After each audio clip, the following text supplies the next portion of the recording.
Ce programme vous est offert par l'Union camerounaise de brasserie, UCB.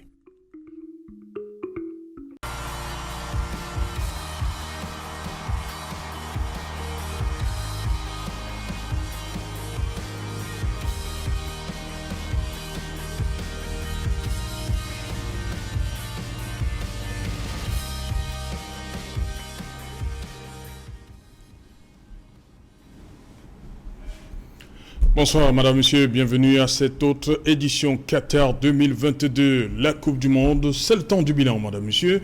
Après avoir évoqué les 8 participations du Cameroun à cette grande fête du football, la 22e constituait comme ça la 8e participation des Lions Indomptables. On se souvient qu'en 90, c'était comme ça, cette grosse épopée qui a conduit les Lions Indomptables au quart de finale. Et depuis ça fait bientôt 32 ans, plus rien. Premier tour à chaque fois. Et cette participation-là, on n'a pas tiré les leçons qui s'imposaient, malheureusement pour le Cameroun. Et pour faire le bilan aujourd'hui, nous sommes passés par là. Ces 8 participations. Après, nous avons évoqué le problème de l'équipementier. Aujourd'hui, nous parlons justement de cette préparation des Lions. Est-ce que ces sparring partners des Lions Indomptables avant cette 22e édition de la Coupe du Monde en valait vraiment la peine? Était-il de poids? Voilà. Ensuite, nous allons jeter un regard, tout simplement, sur les 26 qui ont pris la direction du Qatar pour le résultat qu'on connaît. Voilà, madame, monsieur, nous sommes toujours en compagnie de nos consultants. Serge Pincy, bonsoir. Bonsoir, c'est Jalin, bonsoir à tout le monde. Voilà. Charles, bonsoir. Bonsoir, c'est Jalin, je salue tous ceux qui nous regardent en ce moment et tous ici. Voilà, Charles, autre chose à dire sur le problème d'équipementier? Vous avez encore quelque chose à dire? Non, parce qu'on s'est séparé hier sur le produit. Serge Pincy parlait de notre coque qui est vendable, qui est notre produit. Non. Mais on ne semblait pas. Oui, enfin, je disais que... Vous disiez que même si on mettait ce maillot-là, 5 000 francs, ce n'était pas à la portée de tout le monde. Non, c'est pas évident. Mais ça, lui, il soutient qu'on peut s'en sortir. Regardez les CD de musique. Oui. Les Camerounais aiment beaucoup la musique. Mais regardez qui achète les CD à 300 francs devant les boulangeries. C'est pas Tartampion, hein. C'est le type qui baisse la vitre fumée d'un 4x4 rutilant, qui prend 10 CD à 300 francs. L'un, qui prend un coffret d'un artiste qui lui-même n'a jamais fait de coffret de ses chansons, qui prend tout le coffret à 1000 francs. C'est ça la réalité chez nous. C'est-à-dire que le marché est très complexe ici. C'est pour ça que je disais que avant de se lancer dans la production de maillots de l'équipe nationale, en estimant qu'on va gagner de l'argent derrière, il faut étudier ce marché-là. Et ça va vous aurez des informations qui vont certainement vous laisser pantois. C'est de ça que je parlais. C'est-à-dire qu'on ne se lance pas sur un marché qu'on ne connaît pas. Je vous raconte une anecdote. En téléphonie, c'est un responsable marketing. Sa maison mère lui demande de fixer les objectifs en termes de chiffre d'affaires du marché camerounais. Alors lui, il regarde tout ce qu'il y a comme indicateur, indice de pauvreté, SMIC et tout, et il fixe des objectifs en disant que les Camerounais n'ont pas beaucoup d'argent. Vraiment, voici nos objectifs. La première année, ils font du quasiment 400%. C'est-à-dire qu'ils pulvérisent ces objectifs 4 fois. Maintenant, l'année d'après, on lui dit, bon, écoute, il réajuste en se disant, bon, le marché là, je n'ai pas compris comment les Camerounais ont consommé le téléphone à ce point-là. Il refixe des objectifs. Ça passe encore à peu près 500% de réalisation. Alors sa maison mère lui demande que, mais attends, tu as des problèmes avec la fixation des objectifs ou quoi? Il dit, non, je ne comprends pas mon marché. Le pays est pauvre. Les gens n'arrivent pas à se nourrir. Les gens ont des problèmes pour payer l'électricité, l'eau. Je ne sais pas où ils prennent l'argent pour le téléphone. Il se trouve simplement que, par exemple, le téléphone en question était un instrument très utile. Parce que nous tous, nous avons de la famille au village. Et donc, ça permettait Tu vois, c'est-à-dire que c'est devenu Maintenir, un produit plus de première nécessité que l'alimentation même à un moment donné. C'est pour ça que je dis, pour les maillots par exemple, il y a des clubs ici qui achètent les maillots au marché central. Et après chaque match, on les reprend aux joueurs pour les laver et les utiliser après. Et je vous dis que depuis qu'il y a les Chinois ici, la qualité de ces maillots a été revue à la hausse. Hein. Il y a des boutiques d'équipement de sport ici qui vendent les maillots cousus ici. Il y a d'ailleurs un équipementier camerounais qui avait soumissionné pour les Lions. Il avait déjà habillé les équipes camerounaises du championnat avec le sponsor du championnat qui a fait le naming avec l'intitulé du championnat. Donc c'est pour dire que, honnêtement, notre marché est très complexe. Et les maillots, leur consommation est particulière chez nous. Et donc je n'ai jamais vu de mémoire d'observateur un peu attentif du milieu sportif et observateur aussi du marché camerounais. Je n'ai jamais vu un équipementier réaliser des affaires ici. Donc je ne sais pas sur quelle base on a pensé que cet équipementier qui arrive maintenant, lui, je ne me souviens pas, ils ont peut-être fait des études, hein, je n'en sais rien, je ne peux rien affirmer, mais je ne sais pas sur quelle base on peut penser qu'en faisant un magasin, une boutique de luxe, on va vendre des maillots et faire un chiffre conséquent qui peut permettre, par exemple, d'aider au financement de l'équipe nationale. Sincèrement, je ne sais pas comment c'est faisable. Moi, je suis d'avis avec toi, mais je dis qu'on doit étudier le marché, mais on peut trouver une qualité qui passe dans le marché camerounais avec un certain niveau de prix. Oui, mais il faut l'étudier. Oui, non, c'est une question à étudier. C'est ce que j'ai dit. Donc, quand je dis, je parle de 5 000 francs, 2 500, 5 000 francs. Bas de gamme. Oui, ce n'est pas tellement le bas de gamme, mais c'est un maillot. Ce que les Chinois font ici, là, ils parlent de ça, c'est déjà de la bonne qualité. Moi, j'ai utilisé ça dans les instituts de formation où j'ai travaillé. C'était de la très bonne qualité. D'ailleurs, j'en ai même encore, très bonne qualité, comme producteur. J'avais un ensemble à 5 000 francs, 4 500 francs, un ensemble. Donc, on peut trouver... Pour le grand principe, 4 500 un ensemble. Pour les enfants des centres de formation. Oui. Chaque enfant avait 4 uniformes par an. Donc, à 20 000 francs, on a l'enfant avec... Assurer l'année. Ouais. Oui. Donc, on peut, avec 5 000 francs, on peut avoir un très bon maillot. Seulement le maillot... Le supporter, il faut préciser. Oui, le maillot de supporter. On peut l'avoir. Maintenant, il faut faire des études. Ça, je suis d'accord. Mais regardez même à l'école, dans les établissements scolaires, on leur livre les équipements de sport, floqués, hein, avec le nom de l'établissement, un numéro parfois. À combien? C'est dans les 3 500. Maillot et short. C'est dans les 3 500, avec le nom de l'établissement et tout. Et chaque année, vous changez. Vous comprenez? Bon, là, c'est une niche où vous êtes sûr que si le lycée a 5 000 élèves, vous avez 5 000 équipements à 3 500 vendus d'un très marché captif.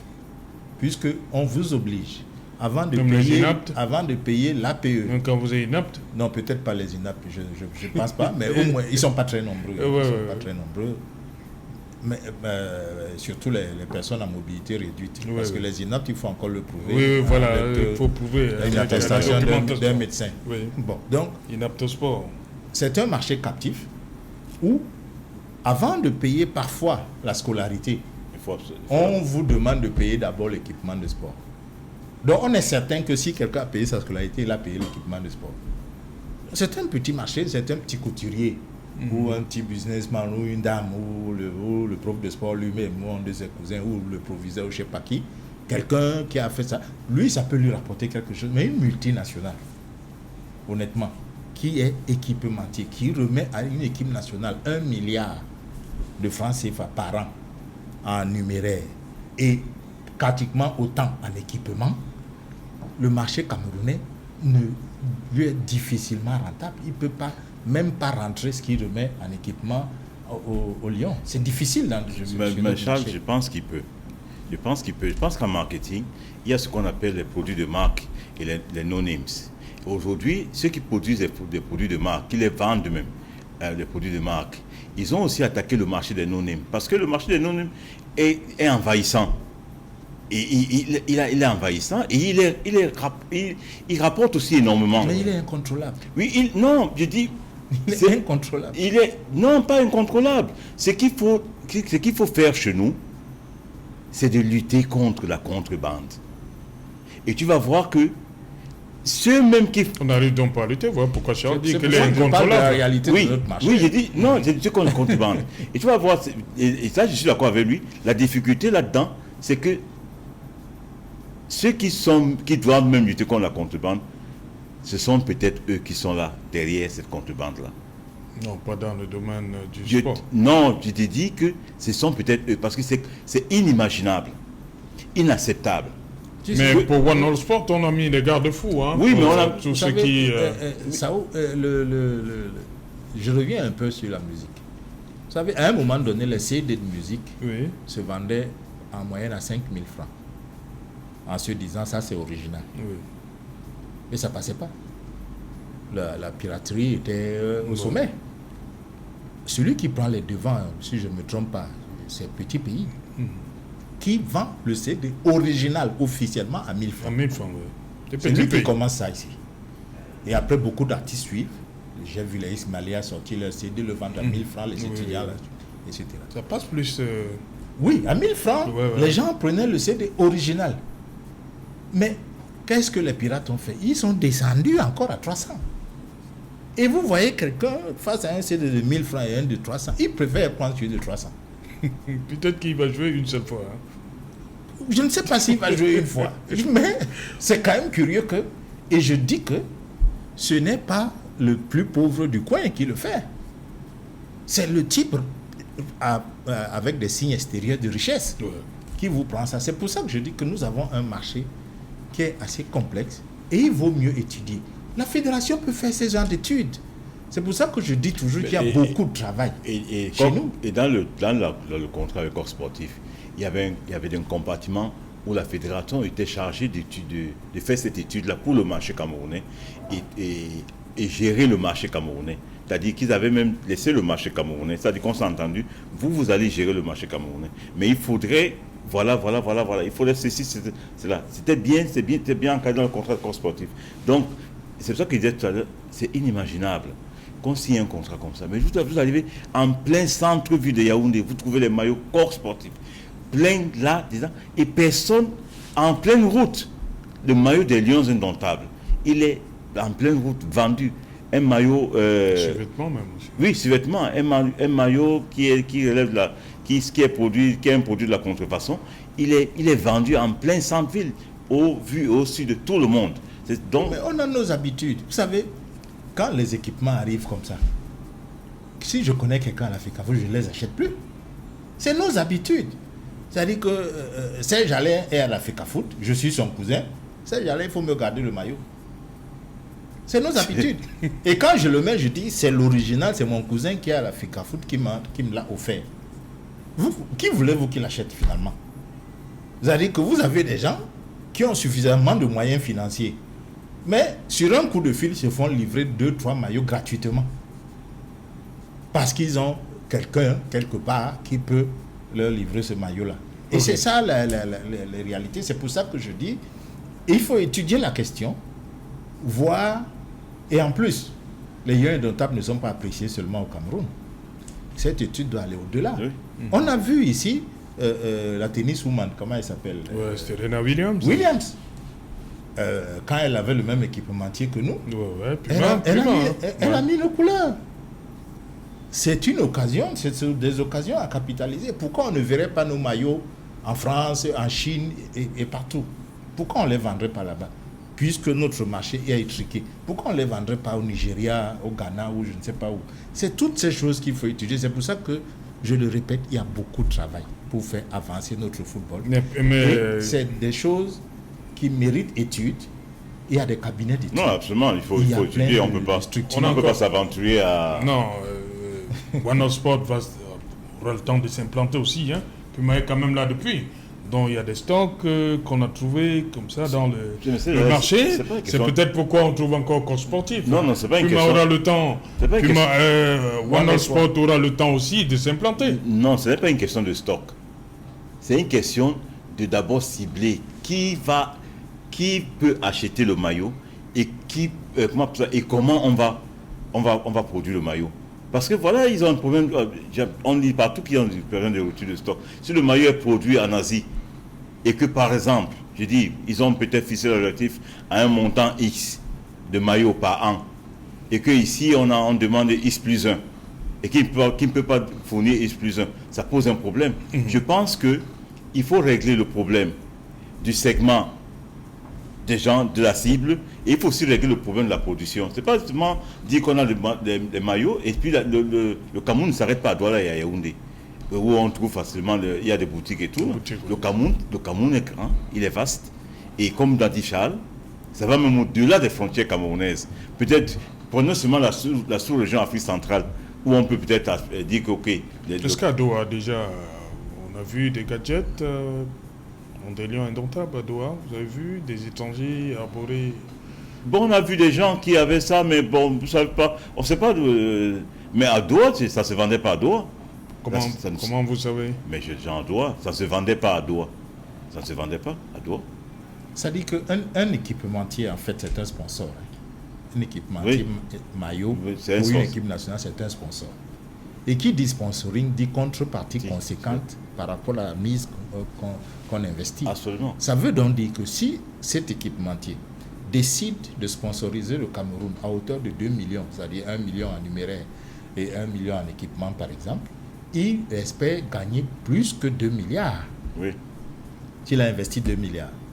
Maintenant, dans ses prévisions pour gagner 2 milliards, c'est là où je vous dis que le marché camerounais est très étroit pour lui. C'est-à-dire cet équipementier-là, il compte être vu parce que les Lions indomptables sont une marque vendable. Parce que c'est une grande équipe de foot africaine qui a fait les quarts de finale, qui a eu des 30 grands noms de football et tout. Il escompte vendre ses équipements One All Sport à travers le monde parce que les gens auront vu ces équipements sur les lieux indomptables. C'est ça le problème. Ce n'est pas uniquement les couleurs du Cameroun qui veut rentabiliser. Non. Il veut rentabiliser son équipement, sa marque. L'image. Donc, si le Cameroun met ma marque, en Australie, quelqu'un aura vu les Camerounais qui ont ce maillot-là. Quand il va arriver en boutique, il va chercher One All Sport. C'est comme ça qu'il rentabilise ça. C'est pour ça que logiquement, on devrait trouver des équipements One All Sport, même pas aux couleurs du Cameroun. Puma, il y a plein d'équipements Puma ici qui ne sont pas aux couleurs du Cameroun. Mais comme cette marque entre dans votre ensemble évoqué, quand vous arrivez dans un magasin de sport, vous demandez est-ce que vous avez des équipements Puma? Parce que vous les avez vus sur les lieux notables. Aujourd'hui, vous pouvez demander est-ce que vous avez des équipements One Sport? Maintenant, si vous ne les trouvez pas, bon, ça veut dire qu'il y a quelque chose qui n'est pas cohérent entre le sponsoring qu'ils sont en train de faire et la rentabilisation qu'ils escomptent. Et c'est là où ça peut paraître bizarre un peu.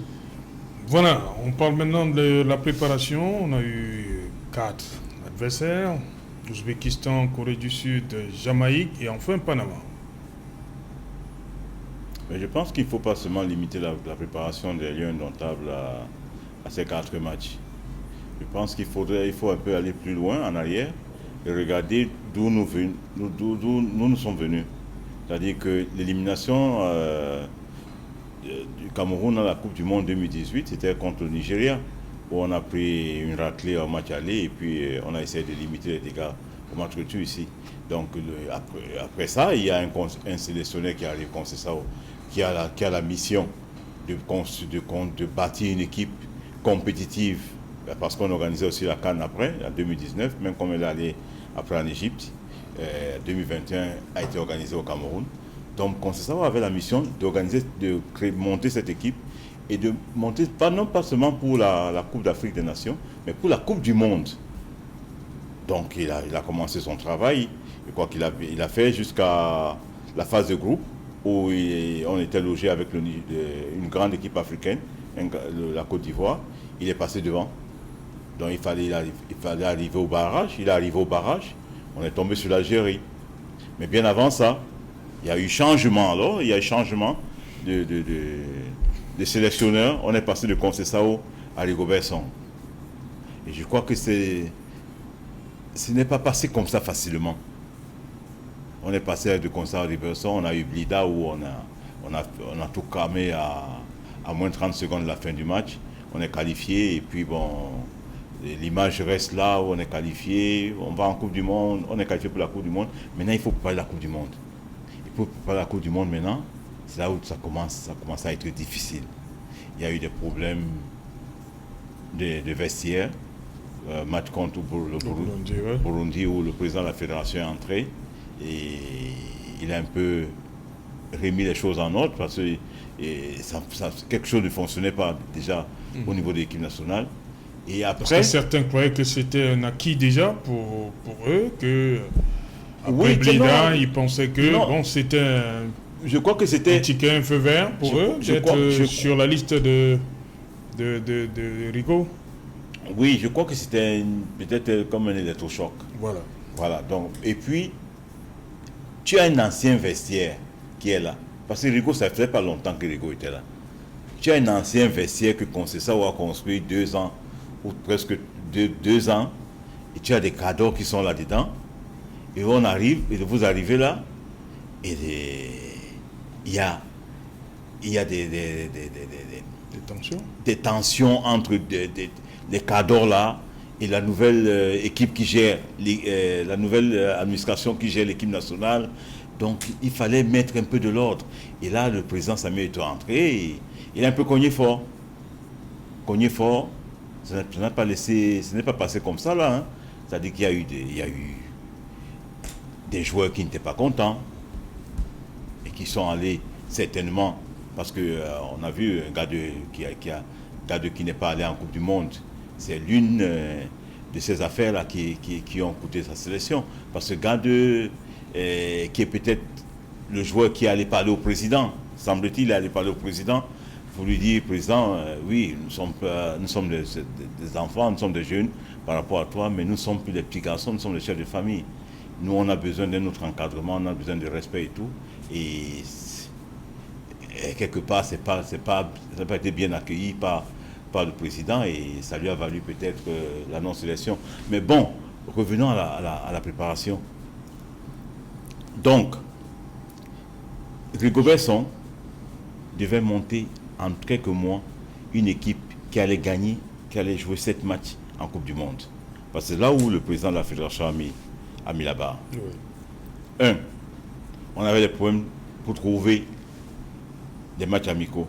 Et finalement, on a trouvé des matchs amicaux. Je ne sais pas par quel, mais bon, avec le président, avec un Messi, on peut toujours avoir ce genre de solutions. Donc, on a trouvé les matchs amicaux. Les matchs amicaux, c'était en Corée, contre l'Ouzbékistan et contre la Corée. On devait y aller, mais quand on y va, on n'a pas notre meilleure équipe. Il nous manque 3 joueurs importants. Gade, Choupo-Moting, qui sortait de blessure, et Zambo Anguissa. On y va, on fait 2 matchs, on perd ces 2 matchs. Mais on y va avec des joueurs qui étaient sortis de la sélection 5 ans. Parce que on y va avec un Mandiek, dont on a perdu les traces. Oui. On en va avec Nkoulou, qui reprenait de la compétition. Et on a vu tout de suite sur le terrain que ça ne donnait pas. Bon, il y a eu, on peut se dire, oui, c'est la préparation. Et on peut perdre des matchs parce qu'on veut expérimenter quelque chose. On n'est pas très rigoureux avec ça. Et après, vient maintenant le match de revoir ici contre, le 9 novembre contre la Jamaïque. Et puis après le match contre 9 Panama. Novembre. Oui, après le match contre Panama ou avant, quelques jours avant le début. Abu Dhabi. Oui, à Abu Dhabi, quelques jours avant le début de la Coupe du Monde. Je crois qu'en somme, on n'était pas bien préparé. Et le problème, ce problème de One All Sport quelque part aussi, ne nous a pas laissé travailler dans des bonnes conditions. Parce que la fédération, c'est comme les Allemands qui sont venus avec le problème des mœurs, le problème de brassard et tout. Et ils n'étaient pas concentrés sur le football. Et nous aussi, on a eu ce problème parce que tout le temps, partout, surtout des journaux, partout, c'était One All Sport, Coq Sportif, One All Sport, Coq Sportif. Mais on ne parlait pas de l'équipe nationale. On parlait plus de l'équipementier. Et donc, on a perdu beaucoup de temps à parler de l'équipementier. Et on ne s'est pas occupé de l'équipe nationale. Et au dernier moment, on a essayé de s'occuper de l'équipe nationale, mais il était tard. Il était tard. Donc, je pense, en somme, que le changement de management au niveau de l'équipe nationale, il est pour quelque chose. Et aussi, le management, je peux dire qu'on a tâtonné un peu pour se préparer pour la Coupe du Monde. Trouver les matchs amicaux. On a eu des périodes FIFA où on n'avait complètement pas d'adversaire, on ne trouvait pas de match et tout. Donc tout ça là contribue à ce que les Lions ne se pas bien. Bon, après, maintenant, il y a eu des joueurs qui ont été sélectionnés, mais ça, on parlera de ça après. Oui, après. Charles Monguemuyeme, 4 rencontres, 2 défaites, 2 matchs nuls. Oui. Est-ce qu'il est si mauvais, ce bilan de la préparation de... Bon, moi, le bilan, je ne le regarde pas en termes de score. J'ai même de la difficulté à le regarder en termes de calibre de sparring partner. Ouais. Parce que j'ai l'expérience que quand nous allons en 1982 en Coupe du Monde, je ne me souviens pas qu'on a fait un match amical contre une grande équipe. Voilà, justement. Nous sommes allés faire un stage, je crois, à Yougoslavie, oui. Voilà, et pendant un mois quasiment. On a fait un stage pendant un mois quasiment. Et quand nous avons retrouvé notre équipe en Coupe du Monde, que nous connaissions déjà relativement, parce qu'on l'avait vu face au Maroc et tout ça, de côté Jean-Pierre, Kenitra, voilà, Kenitra et Yaoundé. Yaoundé. Le président Idio était au stade. Hein? Oui, on avait déjà l'ossature. On savait à peu près Yep Gamaya était venu disputer cette rencontre. Il était venu, malheureusement il se blesse dans au cours de ce stage-là. Mangangene aussi, et il ne va pas à Coupe du Monde après ce stade. Les Nyamchi Tobo, il y a un certain nombre de joueurs qui sont revenus, je crois que même Beb Solo ne va pas à la Coupe du Monde non plus. Et tout. Donc, je dis, on a eu du temps pour préparer. C'est pour ça que je me demande si le vrai problème de la préparation n'est pas au niveau des paramètres athlétiques et physiques, plus les données psychologiques qu'on doit inculquer aux joueurs pour qu'ils aient le niveau de la Coupe du Monde. Je le dis parce que nous avions un mois à cette époque. En 90, on a eu du temps aussi quand même, quoi qu'on dise. On a eu à peu près un mois, 6 semaines. Voilà, on a eu du temps pour préparer l'équipe. Et on a revu une équipe en Coupe du Monde qui, physiquement, tenait la route. Parce que c'est le nœud. En Coupe du Monde, si physiquement vous êtes largué, ben vous pouvez faire face à aucune équipe parce que les équipes sont bien préparées. Mais désormais, avec les périodes FIFA, et je le dis souvent, les périodes FIFA ne sont pas à notre avantage. Parce que nos championnats étant relativement faibles, nous sommes obligés de faire venir les joueurs de part et d'autre à travers le monde. Et 3 jours ou 4 jours de préparation, ce n'est pas assez pour nous. Les équipes occidentales, européennes par exemple, peuvent se permettre en 3 jours, parce que tel joue à Barcelone, tel joue à Inter de Milan, tel joue là-bas et tout, Juventus et tout. On leur donne en 3-4 jours, ils savent que le niveau physique au moins est relativement équivalent parce que en termes de préparation physique, on sait comment ça se produit dans ces grands championnats. Nous avons quelqu'un qui va venir de Chine, quelqu'un qui va venir d'Arabie Saoudite, l'autre qui va venir d'Israël, un autre qui vient. Les 3 jours-là, pour mettre à niveau déjà les gens physiquement, ce n'est pas évident. Donc nous avons déjà ce problème. C'est pour ça que nous sommes allés chercher les binationaux, parce que c'est une autre donnée de notre préparation. On a essayé, même après la CAN, de toucher de nouveaux binationaux. On en a eu. War est venu.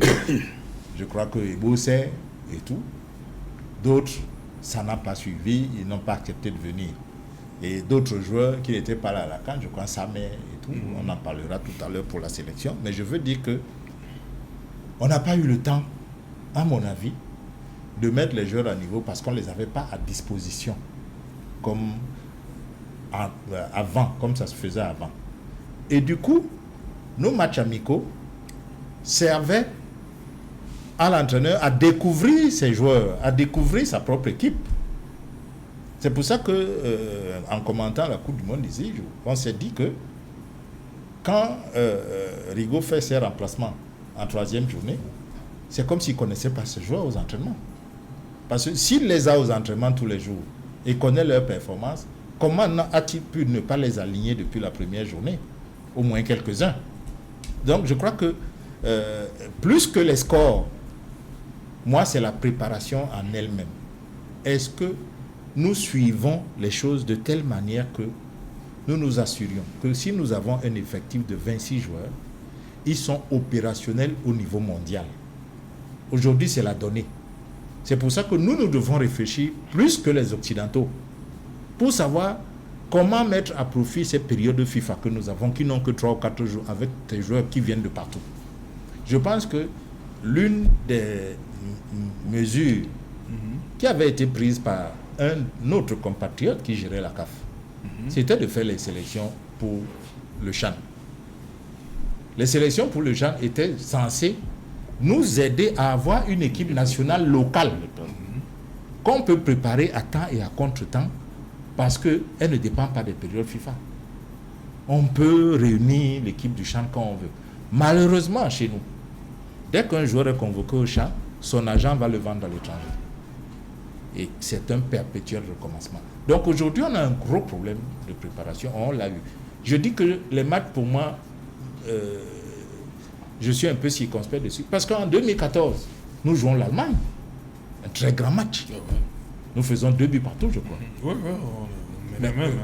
Mais regardez notre prestation à la Coupe du Monde. Nous étions tous convaincus qu'au moins le Mexique, on va l'avaler. Que la Croatie, on craignait le Brésil. On se disait, avec ce qu'on a fait là contre l'Allemagne, on peut s'en tirer avec nos 4 points. Une victoire contre le Mexique, 2 nuls, 4 ou 5 points, 2 nuls. On se serre contre le Brésil, on fait un autre nul, on passe. Mais on a bu la tasse. Alors que la seule fois où on passe au second tour, on a eu qui contre Paris maintenant? Personne. Adieu Split. On a joué parfois des équipes de quartier, parfois des équipes de ville. Oui, ça nous est arrivé.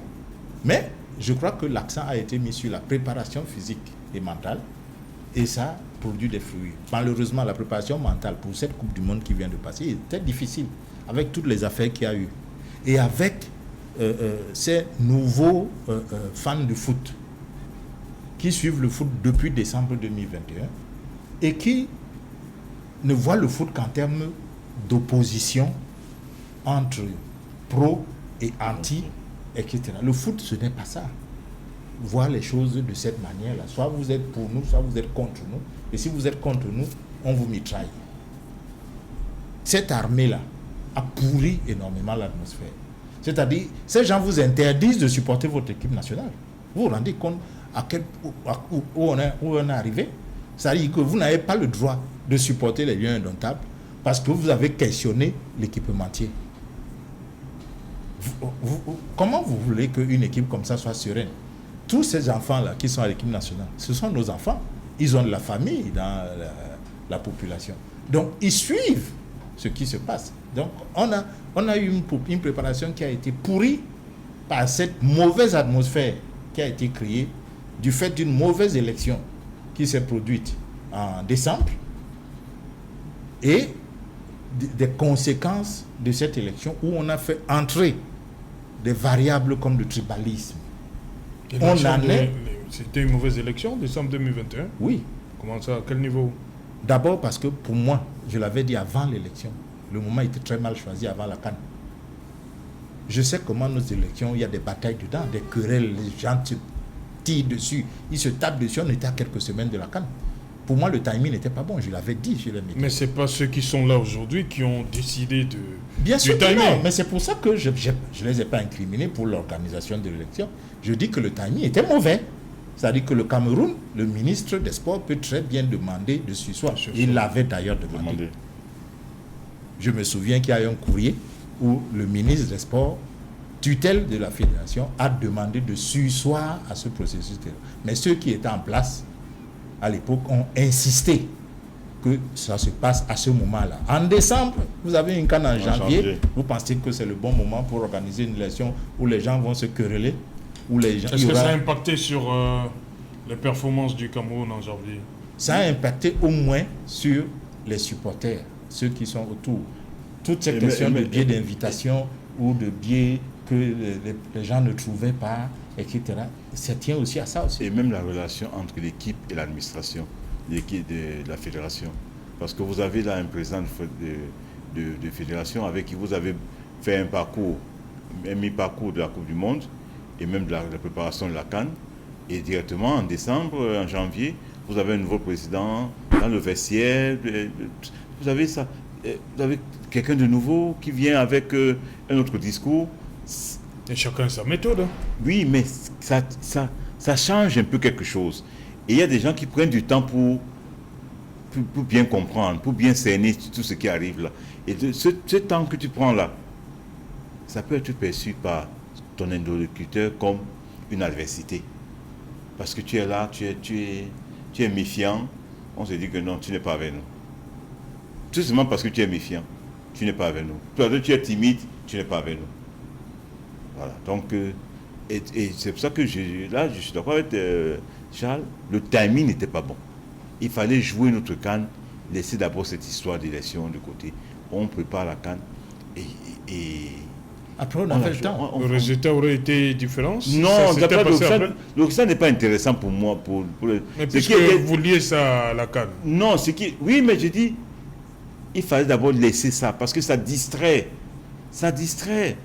Les querelles après l'élection, il n'y a aucune élection où il n'y a pas de querelle après. Donc, toutes ces querelles-là, c'est là sur les réseaux sociaux, c'est partout, c'est dans les médias, partout. Et les joueurs ne vivent pas dans un enclos où c'est fermé, où ils n'écoutent rien, ils n'entendent rien, ils ne voient rien. Ils voient tout ça là, ils se posent des questions.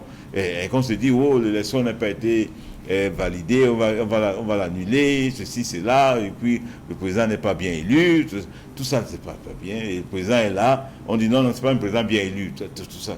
Donc tout ça n'était pas bien. Et ça ne nous a pas aidé. Franchement. Donc je pense que... Ça ne nous a pas aidé? Non, ça ne nous a pas aidé parce que, vous savez, l'élection s'est donc passée. Le nouveau comité exécutif a pris les choses très rapidement. Mais vous vous souvenez, pendant la CAN, que même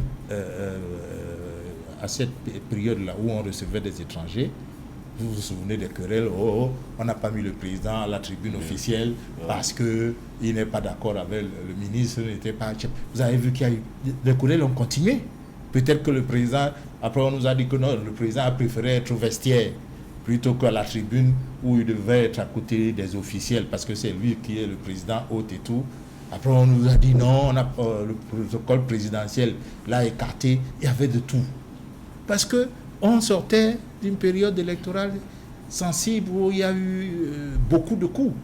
Et après cela, il fallait maintenant, ayant la certitude que l'élection s'est mal passée, parce que il est évident que ce n'était pas la bonne assemblée qui a élu. Il a fallu aller jusqu'aux négociations avec la bonne assemblée pour qu'on puisse laisser les choses continuer avec les procès, etc. Vous savez que tout ça amène un exécutif à consacrer plus de temps à démontrer qu'il est légitimement assis à la fédération plutôt qu'à travailler à préparer ce qui arrivait. Vous comprenez? C'est-à-dire que ça vous siphonne beaucoup d'énergie à démontrer que je mérite d'être où je suis. Je suis là légitimement. Je suis obligé de mettre des gens qui vont le claironner partout, que je suis bien élu, etc. Parce que au fond de moi, je sais qu'il est clair que ce n'est pas la bonne assemblée qui a été le corps électoral au cours de mon élection. Ça, c'était connu.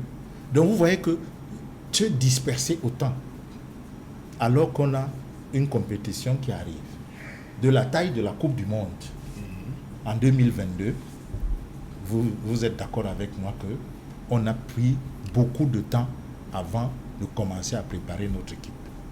Sincèrement, on n'était pas focalisé sur la Coupe du Monde. Mais puisque Et ça ne nous a pas fait que du bien. On peut parler des périodes FIFA.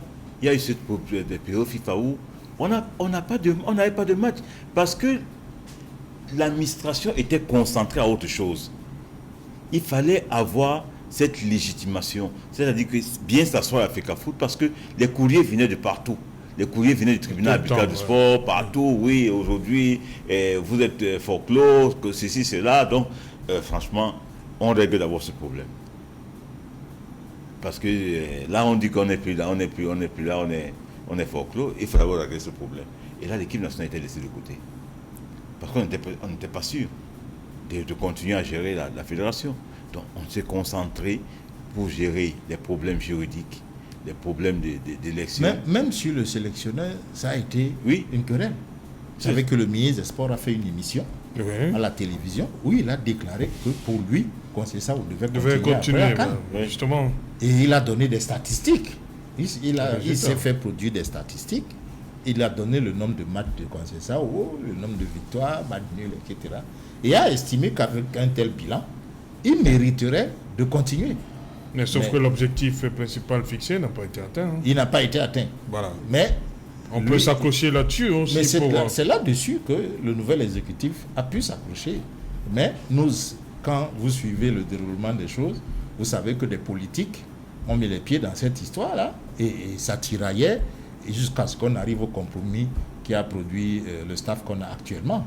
Et tout ça, je vous assure, ça vous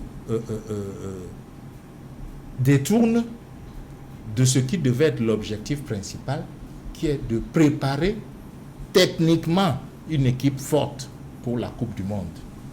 C'est pour ça que quand l'objectif est fixé d'aller remporter la Coupe du Monde, déjà, moi par exemple, ça m'a surpris, sachant que nous n'avons pas consacré notre énergie et toute notre énergie à préparer notre équipe. Comment pouvait-on se fixer un tel objectif d'aller remporter la Coupe? Moi, je trouvais qu'il n'y avait pas de cohérence entre le travail préparatoire qui a été fait et les objectifs qu'on est en train de fixer. Maintenant,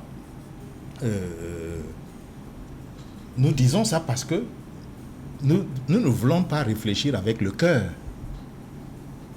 Vous comprenez? C'est quand on réfléchit avec le cœur qu'on se dit, oh non, on peut même ne pas se préparer avec la chance. Oui, il y a peut-être un bout de chance dans les compétitions internationales, mais vraiment, aujourd'hui, c'est la préparation. C'est scientifique, il y a des paramètres. On sait combien de kilomètres parcourt un joueur dans un match de haut niveau. Si vous avez des joueurs qui parcourent seulement la moitié, vous savez que vous avez la moitié du travail à faire pour pouvoir jouer un match mondial. Ok. Serge Pensy, je l'ai dit, 2 défaites, 2 matchs nuls pour cette période de préparation. Pour vous, le bilan, comment vous l'avez trouvé? Sur la base des résultats, il n'était pas bon. Parce que la défaite n'est pas bonne. La défaite, vous savez, celui qui... Mais on parle de cette période FIFA qui a été... ma grand-mère qui ne comprend rien. Les nations se sont plaintes de cette période-là. Ma grand-mère qui ne comprend rien des histoires de bloc équipe, des 3-5-2, des 4-3-3 et tout ça là. Elle va demander si Cameroun est gagné. Et dit, puis, Cameroun a gagné. Tu dis non, le Cameroun n'a pas gagné. Elle dit ouais, Mbappé Lépé. Si Mbappé Lépé était là, si Roger Millet était là, on allait gagner. Donc, les défaites ne sont pas bonnes. Mbappé Lépé, on gagne toujours? Oui, mais c'est là ces images dans la tête que Mbappé Lépé, avec Mbappé Lépé, on gagnait toujours. Avec Mila, on gagnait toujours. Même comme avec eux, on a perdu des matchs. Mais là, toutes les images, Mbappé Lépé, Mila, on gagnait toujours. Ils sont plus là aujourd'hui, le football est terminé. Donc pour elle, le football est terminé. Donc quand elle te demande c'est quoi le score, tu dis qu'on a perdu, pour elle, c'est pas bon. Elle n'est pas la seule dans cette situation-là. Donc les victoires sont importantes. Et moi, je le dis toujours, on peut se construire des victoires. On n'est pas absolument obligé d'aller chercher un adversaire fort. Mais il faut redonner la confiance à l'équipe. C'est pour ça que vous allez voir, quand les équipes se préparent, vous allez voir une équipe de première division qui va prendre une équipe de 3e, 4e division. Pour que les joueurs retrouvent les sensations. L'avant-centre doit retrouver ça. Il peut même marquer 10 buts le jour-là. C'est bon pour lui. On peut faire des matchs comme ça et on monte doucement, doucement pour atteindre le bon niveau. Et nous, on n'a pas, je ne pense pas que ça a été fait comme ça là. On est allé chercher des matchs à des milliers de kilomètres où les joueurs n'étaient pas ensemble, chacun venait son jour et on s'est rassemblés là, on a fait une juxtaposition des joueurs, on a mis sur le terrain, les gens ne se retrouvaient pas, le climat était différent, il y a beaucoup de paramètres qui ont joué contre nous. Donc, je pense qu'on ne s'est pas bien préparé. Donc, l'histoire de sparring partner, non, ce n'est pas important, mais la manière, comment on s'est préparé, n'était pas bonne. Et n'était pas bonne, vous auriez souhaité, vous-même vous parlez de distance. Oui, mais je dis... c'était un facteur. Vous auriez oui, souhaité qu'on joue ces matchs au pays, qu'on vienne jouer au pays. Oui, on a des stades ici. On a des stades. Pourquoi ne pas faire venir le Congo ici, là? On joue contre le Congo pour retrouver certaines choses. Pourquoi on a ces stades-là? Pourquoi ne pas faire venir Congo-Brazzaville ici? Pourquoi ne pas faire jouer contre le Gabon? Ici, on est là, on s'entend, on joue. C'est 11 contre 11, on voit ce qu'on peut produire sur le terrain. Il faut qu'on pense à ça. Voilà la Coupe d'Afrique des Nations qui arrive dans un an. Il faut un plan d'action pour la Coupe d'Afrique des Nations. Voilà, lorsqu'on a comme sparring partner la Jamaïque, ou bien Panama, ou l'Ouzbékistan, on sait quand même que bon, Corée du Sud devait participer à ce mondial, mais les autres, c'est comme vous avez dit, en 90, on a joué contre... oui, les équipes... Le nom ne compte pas beaucoup. Ça comptait pas beaucoup. Oui. Mais... c'est ce qu'on a voulu reproduire en 2022. Je crois que c'est un peu ça qu'on a voulu reproduire. À la seule différence qu'en 90, nous avions une longue préparation et elle permettait aux entraîneurs, tout le staff technique, de mesurer l'évolution des joueurs sur le plan physique, athlétique et mental. Là, nous avions très peu de temps. Et quand on a très peu de temps, on est obligé de prendre quelques raccourcis. Donc, avoir un adversaire de fort calibre au début de la préparation, par exemple, qui nous éprouve pour qu'on sente que le niveau mondial, là, ça va perdre du jeu et donne des indications aux joueurs eux-mêmes à se préparer, même au-delà des préparations au niveau de l'équipe nationale, ça aurait été une bonne chose.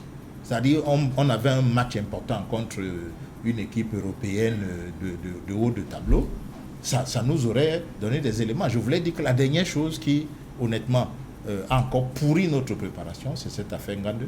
Okay. Vous voyez que ça aussi, ça ne nous a pas... Parce que nous allons évoquer le 26 de Rigaud, voilà, ligne après ligne. Madame, Monsieur, dans un instant, c'est le 20h avec Julien Berthe Bissaï. Nous on se retrouve après pour la suite de Qatar 2022, la Coupe du Monde. Un autre autopsie d'un autre échec.